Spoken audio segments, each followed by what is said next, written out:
자, 이슈 브리핑입니다. 핵이 여기저기 문제입니다. 핵. 우리나라는 탄핵. 북한은 핵. 미국은 글쎄요. 이제 어떻게 될지는 정말 모릅니다. 우리나라도 탄핵하는 과정이 대략 꽤 걸렸었죠. 촛불 집회까지 해가지고 9월달부터 작년 9월부터 JTBC 뉴스에서 본격적으로 테러패시가 알려지면서 탄핵하는 과정까지 왔는데요. 꽤 긴 시간이 걸렸었죠. 미국은 정말 모를 일이에요. 어떻게 진행될지는 전혀 알 수가 없는 거기 때문에. 다만 여론이, 미국의 동행 여론이 좀 많이 계속 바뀌어나가고 있는 거죠. 공화당의 의원들도 현재 트럼프 대통령에 대해서 말을 비판적으로 하고 있기 때문에 어떤 식으로 전개될지는 모릅니다. 이제 그것은 알 수 없는 영역이고, 다만 우려스러운 점이 있는 거고요. 시장에서는 이제 6월달에 FOMC 회의에 주목을 할 시점이다라는 걸 제가 얘기를 했습니다. 이제 실적 시즌이 거의 다 마무리가 되고 있기 때문에 실적이 아닌 이제 지표와 더불어서 FOMC에 주목을 할 포인트가 될 것이다. 그래서 시장의 모멘텀이 사실 좀 부재한 상황이다. 이렇게 좀 봐야 될 것 같습니다. 신고가 후 증권주 무엇이 달라진 건가? 그 다음에 러시아, 사우디 감산 합의 유가 영향은 정유주 돌다리 두들기듯 따져봐야 세 가지 좀 살펴보도록 하겠습니다. 먼저 증권업종입니다. 증권업종의 순이익과 ROE인데요. 이번 1분기 실적의 증권업종들 실적이 양호하게 발표가 됐습니다. 그래서 증권업종에 대한 기대감도 무릎무릎 피어나는 과정입니다. 증권업종의 순이익과 ROE 추이를 보면요. 2014년도에 굉장히 안 좋았죠. 2011년도, 12년도, 13년도에 굉장히 좋지 않았습니다. 그러다가 14년도, 15년도에 상당히 좋았었던 적이 있고요. 그리고 15, 16년도에 감소했다가 올해 1분기에 긍정의 발표가 좀 나타났습니다. 한번 주가를 한번 요 그림 잘 기억해 보죠. 2007년도에 상당히 좋았고, 그리고 쭉 바닥 2013년도에 바닥을 만들고 좋아졌다가 눌림의 과정이거든요. 주가의 흐름들을 한번 보면 증권업종들 먼저 삼성증권을 볼까요? 2007년도에 가장 주가가 좋았죠. 그리고 2011년도에 좋았고 2014년도에 안 좋았고 14년도 15년도 한번 반짝했는데 더 빠졌고 NH투자증권 2007년도에 가장 좋았고 11년도에 반짝 상승해주고 13년도에 가장 안 좋았다가 더 빠졌다가 이게 실적 발표가 되거나 연간 실적 발표가 되니까 2014년도 1월달에 주가가 더 빠졌다가 그리고 반전을 보였다가 눌리고 또 다시 반등을 보여주고 있는 과정. 한국금융지주 2007년도에 가장 좋았다가 2013년도에 눌리고 근데 바닥은 여기서 나왔었고요. 올랐다가 눌렀다 올리고 대표적인 것들입니다. 미래에셋대우도 마찬가지고요. 그렇죠? 2007년도에 영업이 다시 한번 보면 엄청 좋았죠? 가장 좋을 때잖아요. 저 수준에 아직 도달은 못하는 상황이고요. 근데 2015년도에 한번 반짝 분기별 실적이 상당히 좋았었습니다. 꼭 증권업종은 순이익과 ROE 추이의 주가의 흐름이 상관관계가 좀 높다라고 볼 수 있겠죠. 실적이 개선이 되면 긍정의 힘의 가능성은 있는 거죠. 근데 이제 제가 볼 때는 순이익이 계속해서 ROE가 좋아진다라고는 볼 수 없고, 지금은 저는 이 구간에서의 전망치는 이렇게 해놨어요. 그래서 2분기, 3분기도 보면은 전망치 자체가 다 좋게 해놨습니다. 원래 전망치는 다 좋으니까요. 근데 그 2007년도나, 그쵸? 또 2011년도, 이때의 주가를 회복을 하는 거는 당장에는 쉽지 않다고 봐요. 그러니까 지금 증권업종은 사실상 순이익이 실적 부분이 좀 개선된 것은 있습니다만 그 힘으로 지속적으로 빠르게 앞으로는 증권업종은 전 좋다고 봅니다. 분명 이유는 잠시 후에 얘기했지만 그러나 지금 시점에서의 단기 상승은 바로 직전 전고점이라 할까요? 2015년도? 그리고 2014년도에 보시면 2015년도 전고점이고 2014년도 연시가 자리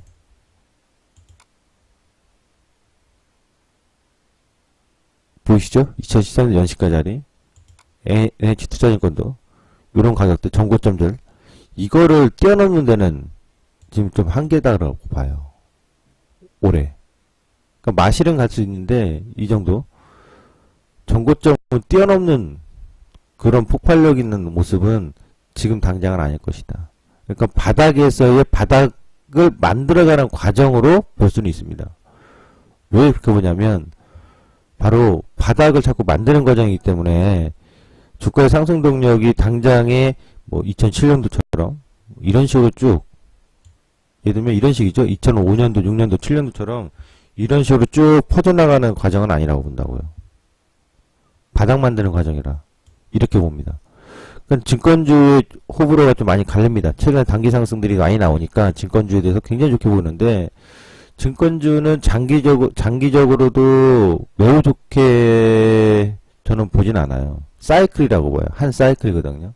근데 지금의 사이클은 아니다. 지금의 사이클은 1차 바닥에서의 상승 마디가 나오는 이유다. 왜 그렇게 보냐면 증권업 쪽 실적을 예상을 보시면 수수료 순이익이잖아요.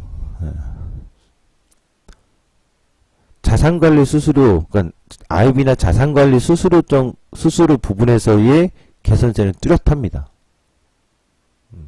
근데 아직 이것이 파이가 엄청나게 커지는 파이는 아니에요. 당장에. 시간이 좀 걸릴 거라고요.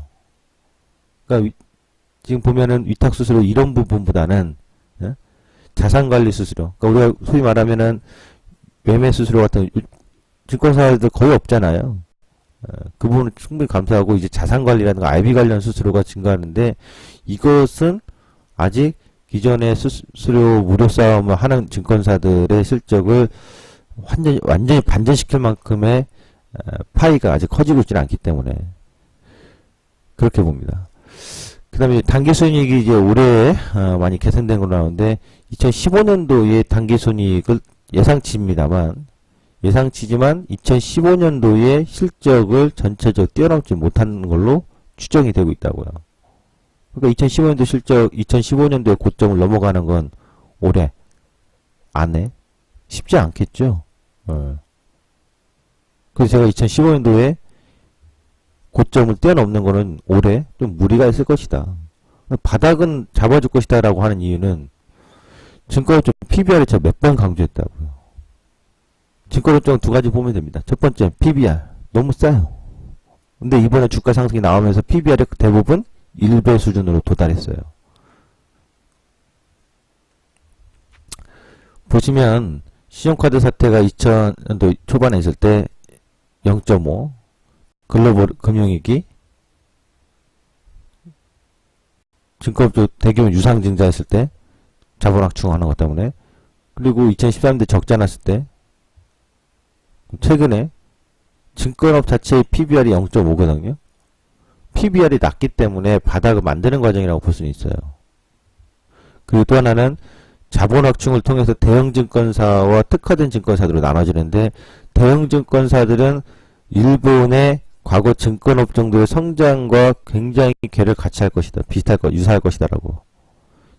노무라 증권의 성장과 비슷하게 갈 것이다. 그래서 대표적으로 대형 증권사들 미래에셋대우라든가 NH투자증권 주목이 될 만하다. 이렇게 보는 거죠. 그러니까 뭐 메리츠증권이라든가 KTB 투자증권이라든가 유한타증권이라든가 이런 것들이 이제 특화된 증권사들.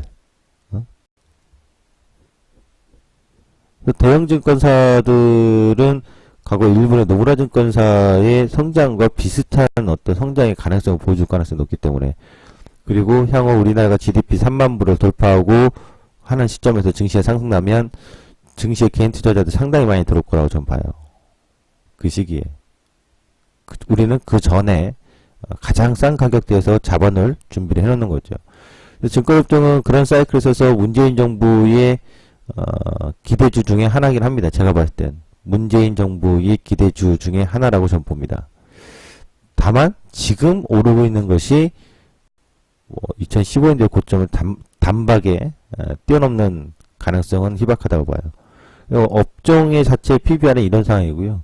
증권업종들의 지금 현재 이 PBR을 대형증권사들을 몇 개 보면 삼성증권 0.8이죠. 그거 얼마나 낮았어요? 지난번까지는 0.6이었는데 미래에셋 0.99죠. 거의 50% 가깝게 올라갔잖아요. 얼마나 낮았겠어요? 0.6이었는데 NH투자증권 8,000원대에서 지금 14,000원대죠. 0.6이었다고요. 그러니까 이 바닥, 작년도에 이 바닥을 만들 때가 PBR 0.6이고 지금 어느 정도 밸류에서 저평가에서 좀 탈출한 국면이긴 해요. 근데 이 탈출한 국면에서 성장 국면으로 가는 것은 조금 더 침착하게 관찰하고 기다리는 필요성이 있다. 이렇게 봅니다. 증권업종에 대해서는 결론적으로 얘기하면 긍정입니다. 저PBR이고 향후에 일본의 증권사의 대표적인 증권사인 노무라증권의 성장과 유사한 궤를 보여줄 우리나라 국내 대형 증권사들이 존재하고 있다. 단 지금 시점에서 2015년도의 고점을 뛰어넘는 데는 올해 전망 자체에 있어서 좋게는 보고 있으나 2015년도의 단기순이익을 뛰어넘는 실적이 예상치가 나와 있지 않기 때문에 아직은 터들거나 빠르게 볼 관점은 아니다. 다음 눌림의 과정을 좀 지켜보면서 대응을 만들어도 나쁘지 않다. 기존의 증권주를 갖고 있는 분들은 팔면 안 돼요. 무조건 팔면 안 돼. 증권주를 싸게 살려고 노력하는 사람은 기다림의 자세고 증권주를 갖고 있는 사람은 팔면 안 돼. 그냥 냅둬요. 그게 제 전략이에요. 유가입니다. 러시아하고 사우디하고 감산을 합의하면서 단기 상승 급하게 보였습니다만 중요한 것은 이제 북미 세일가스거든요. 북미 시장에서의 원유 생산이 계속 증가하는 추이이기 때문에 미국의 원유 재고량도 항상 주목되는 지표 중에 하나거든요. 그래서 유가의 상승이 지속적으로 나올지, 지금 뭐 60% 갈지 말지, 잠깐 이제 WTI를 보면, 저는 러시아하고 사우디아 유가 상승, 유가 감산 합의가 나오면서 단기 상승을 보였는데요. 지금 계속 이 상황이죠? 저 말씀드렸습니다만, 요 55불대에서 이 40불대에 갇혀있는 모습일 것이다. 그리고 지금 여기서, 지난번에 때, 여기서 올해 고점 못 넘고 눌리는 과정인데, 정말 중요해요. 유가가 다시 60불대로 갈 거냐, 아니면 40불대에 눌러앉을 거냐. 굉장히 중요하거든요. 전년도에 유가가 이제 거의 바닥섬이다라는 얘기를 해줬는데, 이때 당시에 보시면, 뭐, 중동은 막 죽으려고 했잖아요. 이걸 생각하시면 돼요, 여러분들이. 글로벌 원유 생산 원가 구조입니다. 중동 지역에서 나오는 육상이요. 중동 모래사막에서 나오는 유가 생산 원가 구조는요. 40불에서 20불. 그러니까 20불 밑으로 떨어지면요. 얘는 죽어요. 적자인 거죠. 물건 팔아도 적자예요. 40불 이하, 40불만 해도 적자예요. 이익 나는 게, 뭐, 아무리 많이 팔아도 이익 나는 구조가 안 나온다는 얘기죠. 쉽게 말하면서, 건물을 짓는데, 집을 하나 짓는데, 인건비가 일당 10만원이야, 여러분.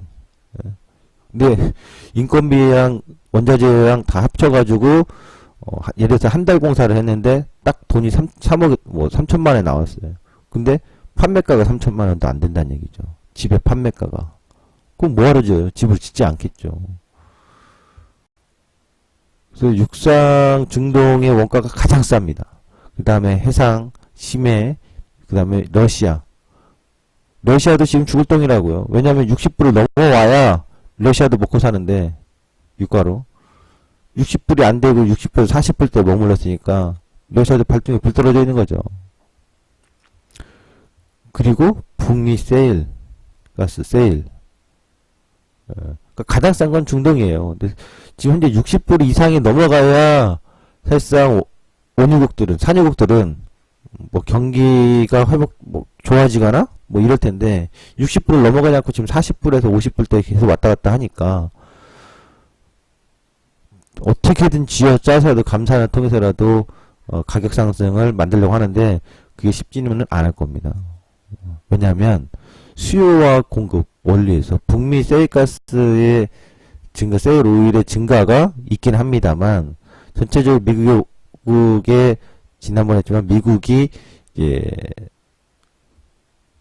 수출을 하는 정책으로 바꿨기 때문에 기존의 오펙의 산유국들만 가지고는 공급의 어떤 조절을 통해서 가격 상승 요인을 만들어내기가 쉽지 않을 거예요. 그 경제 정책이 몇십 년 동안 묶여 있었던 게 바뀌었잖아요. 미국이 수출 국가로. 그래서 원유의 공급의 조절로 가격 상승 요인을 만들기 전 쉽지 않다고 봐요. 또 하나는 수요입니다. 수요가 뒷받침되기가 쉽지가 않아요. 왜냐하면 앞으로 친환경 차에 대해서 얘기 나올 거고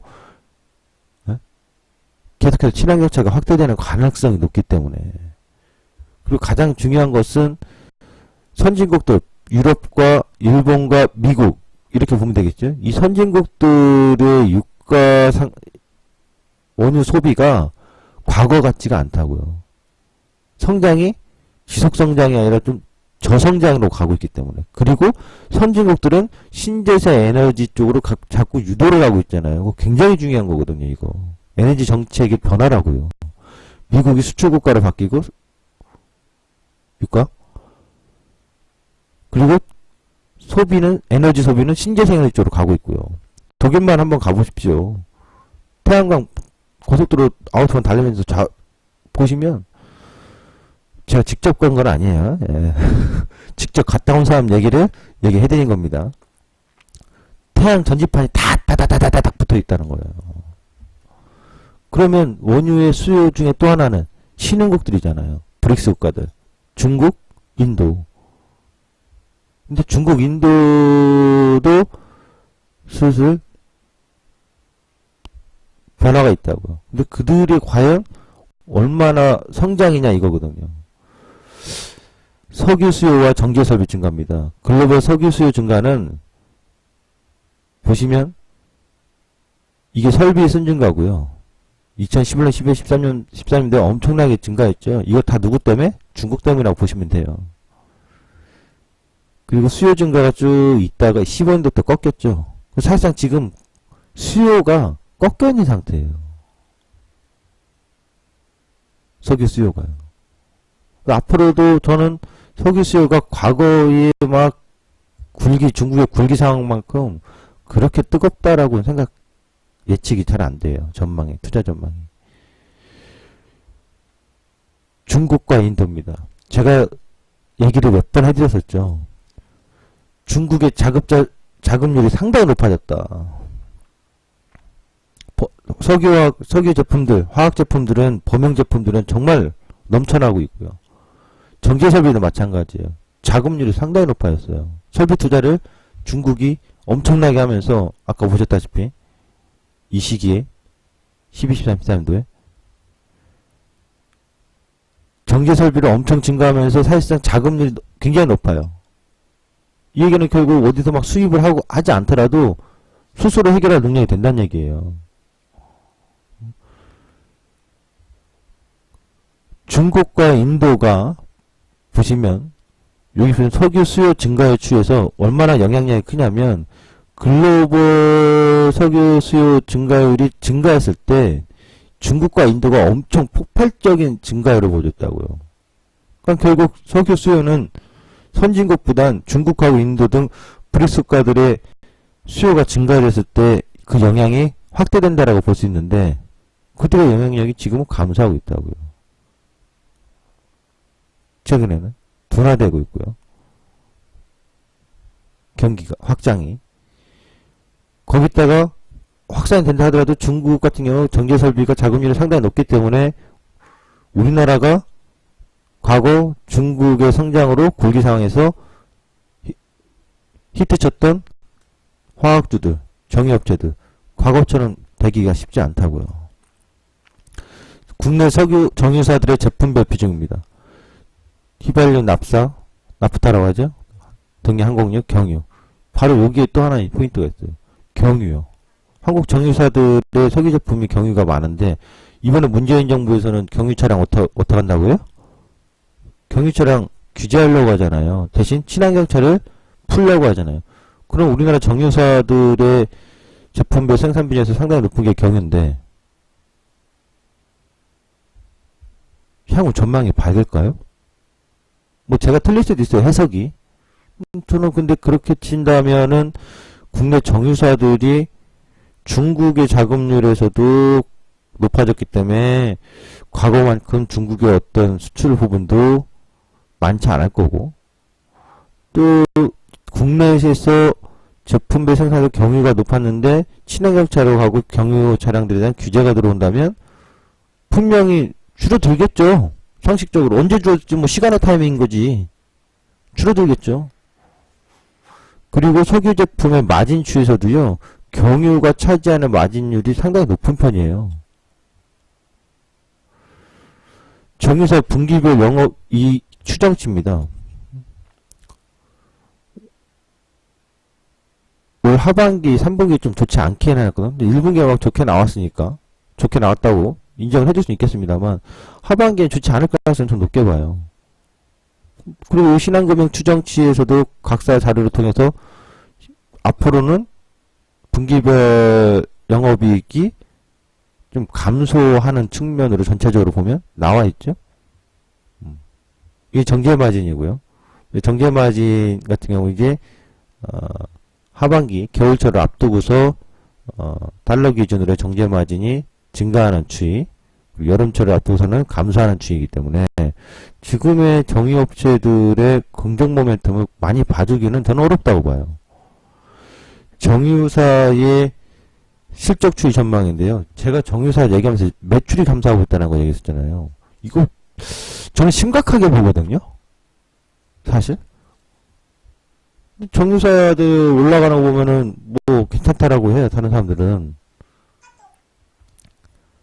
뭐냐면 보십시오. SK는 보기 전에 복합 정제 마진을 달러 기준으로 할 때 정제 마진 2015년에 확실히 좋아졌어요. 그죠? 유가는 막 뚝뚝 떨어지고요. 정제 마진율이 워낙 좋아졌기 때문에 2015년에 영업이익이 2012년도에 2년 연속 영업이익이 확실히 개선된 건 인정합니다. 정유라든가 석유와 모든 영업이익이. 근데 매출을 보면 정유, 석유와 윤활유, EMP가 있는데요. 가장 핵심은 정유잖아요. 매출이 반토막이 났다니까요. 이거는 단순하게 생각할 게 아니라 앞으로 수요 전망 자체가 매출처 자체가 줄어들었다는 거. 아까 했지만 중국의 영향이 크다라는 거예요. 중국의 자금률이 높아진 거.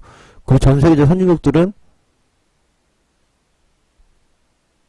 과거 같은 고성장이 아니라 저성장이기 때문에. 그리고 우리나라도 현재 앞으로 수요 자체에 있어서 에너지 산업 쪽에서도 바뀌어 나간다면 특히 이제 뭐 차량에서 내연기관에서 이제 친환경차를 갔을 때 문제인데 이거 2011년도, 12년도, 13년도 요 거의 5조 때 있었던 것이 이렇게 반토막으로 줄었다는 거는 그럼 향후에 영업이익 개선이라는 건 결국 정제 마진이 줄어들면 급감하겠네? 그럼 성장주라고 볼 수 있어요? 성장주라고 볼 수 없어요. 제가 봤을 때는. 앞으로 뭐 5년이든 성장주를 볼 수가 없다고요. 그래서 저는 이 정유사들의 실적 SOE라고 GS 칼텍스도 마찬가지예요. 반전 반토막이에요. 이 매출이 반토막 나고 영업이 개선된 거는 결국 마진율에 있어서 긍정의 그 포인트를 보게 된 거지 사실상 성장을 달려면 매출이 증가해야죠. 음식점 장사도 손님이 많이 들어와야지 거기서 마진이 더 남는 거 아니에요. 그래서 정유사 실적을 보면 저는 긍정으로 볼 수가 없어요. 단 최근에 헷갈려하면 안 됩니다. GS 지주사잖아요. 제가 지주사는 좋다고 봤잖아요.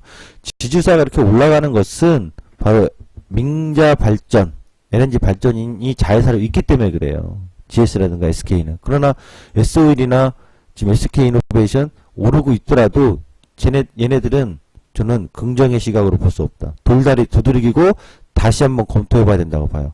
GS는 달라요. 민자발전의 LNG가 있기 때문에 GSENP인가요? 예, 회사가 있기 때문에 이게 부각돼서 좀 더 강세다 이렇게 보시면 될 것 같고요.